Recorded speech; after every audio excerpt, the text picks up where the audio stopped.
All right. Welcome to Investment Banking Insights. This is the only show dedicated to helping you learn both the technical and non-technical aspects of the investment banking process.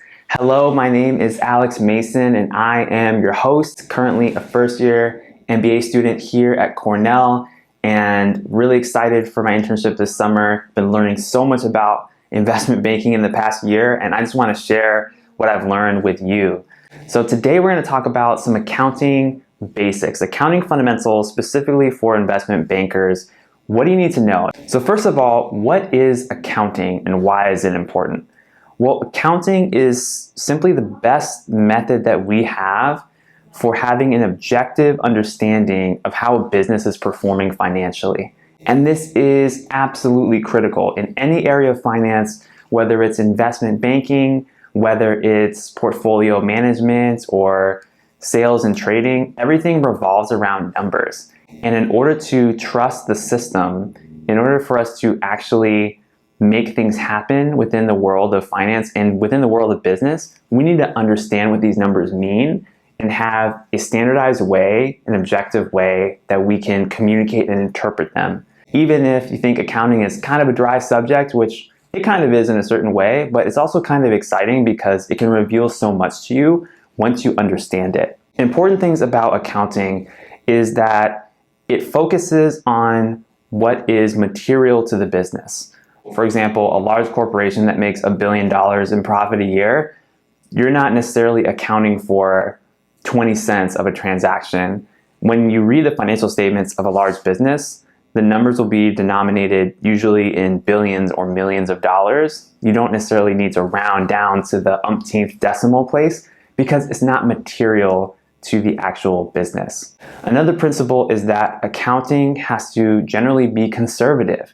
You don't want to be too aggressive on your assumptions because that could lead to someone misleading investors or misleading other people within the financial system that rely on those numbers in order to make important decisions. So conservatism is important. Another thing is consistency.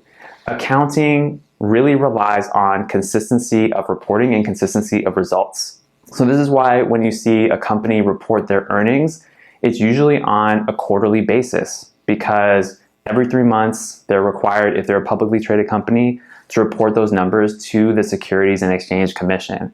And so every 3 months, you're getting new data. You're getting new revenue numbers, new profit numbers, and then 3 months later, same thing happens again. 3 months later, same thing happens again, and then you'll get a full year report for those final 3 months as well.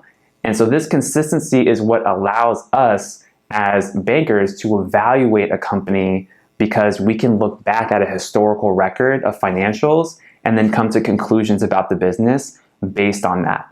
If things were reported like every 1 month and then maybe like 3 or 4 months later and then a whole year later, it would be really hard as a banker to advise a client on the quality of that business and on the growth prospects of that business. Because it's like, well, I don't know, we can kind of adjust these numbers to a certain degree, but if they're not consistent, we can't really do much. So that's another basic principle for accounting.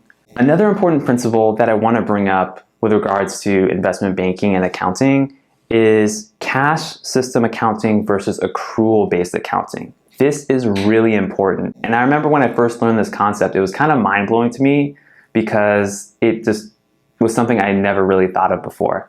So in a cash-based system, imagine that you have a small business, say a lemonade stand or a pizza parlor, and you only accept cash and you only pay for things in cash. It's just as things come in, you take the cash, and as things go out, you pay for your expenses, you hand out the cash.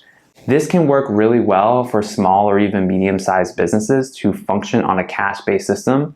And when I'm saying cash-based system, I'm not exactly talking about like a physical dollar, but digital money as well.